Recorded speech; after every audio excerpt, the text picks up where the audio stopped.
Hello everyone, সকলকে জানাই আমার ওয়ার্ল্ডে মানে গলির ওয়ার্ল্ডে অনেক অনেক স্বাগত।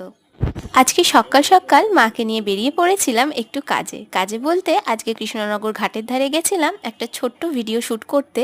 ভিডিওটা আমার ইউটিউব চ্যানেলেই পোস্ট করা আছে, তোমরা চাইলে অবশ্যই দেখে নিতে পারো। আর দেখো, এখানে গিয়ে মা একটা ছোট্ট মাছ হাতে পেয়েছে, তবে এটাকে বেশিক্ষণ হাতে ধরে রাখেনি, মা একটু পরেই এটাকে জলে ছেড়ে দিয়েছিল। পুজো তো চলেই এসেছে, আমাদের কৃষ্ণনগরের পুজোর পুরো আপডেট এবং ভাসানের আপডেট দেখার জন্য অবশ্যই কিন্তু চ্যানেলটা সাবস্ক্রাইব করে রাখতে হবে। বাড়ি ফেরার পথে কৃষ্ণনগর পাত্রবাজারের প্যান্ডেলটা একবার দেখে আসলাম, খুবই সুন্দর করে কিন্তু সাজানো হচ্ছে।